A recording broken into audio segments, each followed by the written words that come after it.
O, zoti ministër që u mërzitët për trishtimin tim, në fakt, unë trishtohem kur barbarët tuaj godasin popullin e vetë, sepse vetëm barbari, i huaj, mund të godas popullin e ti. Po ashtu unë trishtohem për paaftësin tuaj, paaftësin për menaxhimin e situatave në vend, për menaxhimin e asaj që ju e quani polici shteti. Zoti ministër, forca përdoret për të ndaluar, dhuna të denigron moralisht dhe fizikisht. Sërish këtu në këtë foltore përdoret termin dhun, kështu që vetëm për ju dhuna është e lishme. Thatë që është përdorur forcë dhe kjo forcë ka qenë në përputhje me ligjin. Cilat janë po, rastet, cili është ky episod këtu, nuk është dhunë? Çfarë përfaqëson për ju? Dhunë? Pra, kur persona të maskuar, të cilët ne nuk e dim në qoftë se janë vërtet efektiv të strukturave të policisë, apo individ të infiltruar në struktura kriminale, godasin qytetarët protestues, në të drejtën e tyre për të protestuar, paqësisht. Ja pra, cili është agresioni këtij individi? Veç mbrojtja e tij. Po mbrohet me duart përpara fytyrës, ndërsa efektivët, në qoftë se do t'i quajmë efektiv, po e dhunojnë atë barbarisht. Shifeni. Ky nuk është episod dhune. Një episod i tillë në Shtetet e Bashkuara të Amerikës ka ngjallur protesta. Shifeni. E ke parë, patjetër që e ke parë. Dhunës tuaj nuk i kursejnë as gratë. Ja pra, efektivët tuaj pa numra identifikimi.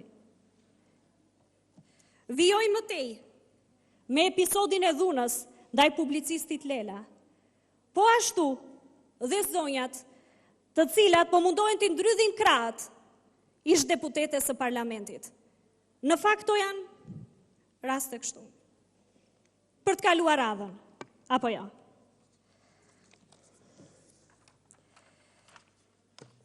Folët për deklaratat patetike për hedhje kapelesh. Në Shtetet e Bashkuara të Amerikës u hoqën kapele dhe u bashkuan bashkë me protestuesët efektivët, zoti ministër. Zoti ministër, më lejoni të theksoj disa parime të përgjithshme dhe të padiskutueshme për sa i përket të drejtave të njerëzit. Të drejtat e njerëzit janë të ndërvarura, të pandashme, universale, ndërsa detyrimet e shtetit janë të përmbush detyrimet ligjore, të mbroj të drejtat e njerëzit, t'i promovoj të drejtat e njerëzit. Siç e dim, ka të drejta negative dhe pozitive. Për sa i përket të drejtave negative, ato nuk kufizohen në asnjë rast, ndërsa të drejtat pozitive mund të kufizohen vetëm në rastet kur janë të parashikuara në ligj, janë në interes publik, si dhe kanë qëllim të lishëm. Ndërsa përdorimi i forcës duhet jetë, e theksoj edhe një herë, vetëm proporcional. Zoti ministër, në daljet tuaja publike keni thënë, më lejoni të citoj fjalët tuaja në programin Java. Punojësi policisë ka për detyrë të ushtrojë dhunë në dobi publike. Dhuna është monopoli i shtetit dhe ka të drejtë ta bëjë në mënyrë të lishme atë. Kushdo tjetër që ngre dorën është në kapërcim të ligjit. Punojësi policisë ka për detyrë të ushtrojë dhunë në dobi publike. Nëse je gati të shkelësh ligjin, duhet të jesh gati dhe për pasojat. Keni përdorur 3 herë fjalën dhunë, e ritheksoj edhe një herë në këtë foltore, zoti ministër. Ju bëj me dije se dhuna është e ndaluar me ligj, në çfarëdo lloj rrethane. Ushtrimi i forcës është i lejuar rreptësisht në mënyrë proporcionale. Ju a citoj edhe një herë nenin e ligjit për policinë e shtetit, për të kuptuar diferencën midis dhunës dhe ushtrimit të forcës. Neni 6.20, përdorimi i forcës është veprimi drejt për drejt nëpërmjet forcës fizike, pajisjeve, mjeteve të tjera, apo armëve të zjarrit, në mënyrë proporcionale dhe në përputhje me legjislacionin në fuqi. Në fakt, zoti ministër, shteti që ju drejtoni është i dhunshëm dhe për këtë duhet të merren masa për ndalimin e kësaj dhune. Ligji për policinë e shtetit, sipas dispozitave të tij, shpreh ndër të tjera. Neni 2, policia e shtetit ka për mision ruajtjen e rendit e të sigurisë publike, garantimin e zbatimit të ligjit në përputhje me Kushtetutën dhe akte ndërkombëtare, duke respektuar të drejtat dhe liritë e njerëzit. Neni 5, parimet e veprimtarisë. Parimet bazë, në bazë të cilave udhëhiqet policia e shtetit në veprimtarinë e saj, janë lishmëria, mos diskriminimi, respektimi të drejtave dhe lirive themelore të njerëzit, proporcionaliteti, e theksoj, proporcionaliteti, pavarësia operacionale, panshmëria politike, integriteti, merita dhe profesionalizmi, transparenca, ruajtja e informacionit të klasifikuar, kontrolli dhe llogaridhënia. Ja pra, s'na duhen numrat e identifikimit. Apo jo, zoti ministër? Neni 17, detyrat e policisë së shtetit, mbron jetën, shëndetin, pronën publike dhe private. Neni 85, detyrimi për respektimin e ligjit dhe formimin profesional. Punojësi policisë detyrohet të respektoj Kushtetutën, legjislacionin në fuqi, si dhe të mbrojtë të drejtat dhe liritë e njerëzit. Punojësi policisë mban përgjegjësi individuale për lishmërinë e çdo veprimi apo mosveprimit të tij gjatë ushtrimit të detyrës. Neni 89, punojësi policisë në ushtrimin e kompetencave, ka dhe këto detyrime, të përdor uniformën, shenjat dhe simbolet e policisë vetëm gjatë kryerjes së shërbimit dhe në përputhje me rregullat e vendosura. Sipas rregullores së policisë së shtetit, neni 11, dokumenti identifikimit dhe medalionet. Punojësi policisë së shtetit, pajiset me dokumentin dhe medalionin zyrtar të identifikimit. Dokumenti identifikimit të punojësit të policisë së shtetit përmban në anën e majtë fotografin me uniform policie të punojësit të policisë ose me uniform zyrtare për punojësit që nuk trajtohen me uniform policie. Në pjesën e mbetur në sfond vendoset stema e policisë së shtetit. Në pjesën e sipërme në mes vendoset mbishkrimi Republika e Shqipërisë, Ministria e Punëve të Brendshme, Drejtoria e Policisë së Shtetit. Në pjesën e djathtë, emër mbi emër, numri i identifikimit, grada dhe strukturat qendrore apo vendore, ku është në detyrë punojësi policisë së shtetit.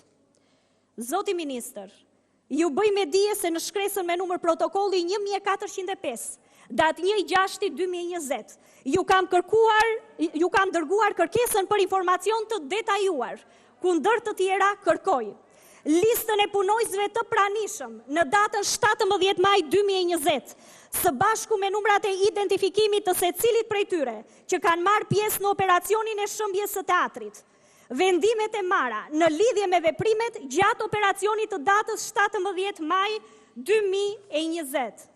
Këtë përgjigje, jo vetëm që nuk e mora, pavarësisht afatit brenda së cilis duhet të merrej kjo e fundit, por ju dhe përmes përgjigjeve tuaja, as pak shteruse në këtë foltore, vazhdoni të shtoni edhe më tej dyshimet, në qoftë se gjatë operacionit të shëmbjes së teatrit dhe protestave kanë qenë të pranishëm efektiv policie apo individ të infiltruar prej strukturave kriminale. Zoti ministër, edhe në vrasje në Laç, vrasësit me uniform policie ishin veshur. Kështu që nuk na duken ndonjë çudi. Zoti ministër, kjo interpelancë ju ngarkon ju me përgjegjësi ligjore, të cilat duhet të merren në konsiderat menjëherë nga organet ligjzbatuese dhe të fillojë sa më parë hetimi gjithanshëm i zbatimit të ligjit. Duhet të bëhet transparencë plot e urdhrave të dalë në shkelje të dispozitave ligjore. Po ashtu, kjo interpelancë ka për qëllim t'ju vërë në dijeni se në Republikën e Shqipërisë, përderisa ekzistojnë ligjet, ato do të zbatohen ashtu siç janë shkruar, pa asnjë lloj diference. Në mungesë të zbatimit të tyre, përgjegjësit duhet të paraqiten para institucioneve përkatëse. Vendosja e numrave të identifikimit, besoj arrini ta kuptoni se nuk është thjesht për një aksion të policisë së shtetit, por ekskluzivisht për t'u distancuar nga abuzuesët e ligjit. Pra, interpelanca kërkon ta mbroj policinë e shtetit dhe jo ta hedh në rrugë, siç e bët ju, zoti ministër. Unë jam e bindur që ato djemë dhe vajza që kanë bërë betimin nuk e shkelin atë, por jam e po aq e bindur se midis tyre mund të ketë dhe persona të cilët mund të jenë bërë shkaktar për dhunë të mëtejshme. Prandaj kërkojmë transparencën. Në qoftë se është ashtu siç e përmendët dhe ju tani në foltore, për çfarë i doni numrat? Numrat nuk do t'i keni kurrë. Po ju them, hajde heqim dhe targat e makinave, hajde heqim numrat e matrikullimit, hajde heqim numrin e sigurimeve shoqërore, numrin e sigurimit shëndetësor dhe numrat të tjerë. E çfarë na duhen, zoti ministër? Në qoftë se ju, zoti ministër, e doni policinë e shtetit dhe respektoni pozicionin që mbani, mos e identifikoni atë as me krimin dhe as me aktorët e portokallis. Por ajo që është me rëndësishmja, respektoni ligjin, asgjë më shumë. Zoti ministër, përse forcat Renea kanë qenë të përfshira qëllimisht në ato operacion? A e keni ju një përgjigje? Forcat Renea janë përdorur në protestë në kundërshtim me ligjin. Pasi përdoren, ju e dini shumë mirë, kundra pengmarsve dhe terroristëve. Po cilët ishin pengmarsit këtu, zoti ministër? Ishin artistët, ishin reporterët, ishin gazetarët, ishin aktivistët, ishin qytetarët. Zoti ministër, pengmarsit këtu jeni ju. Ju po i merrni peng qytetarëve të drejtat e tyre kushtetuese dhe demokratike, të drejtën për të protestuar.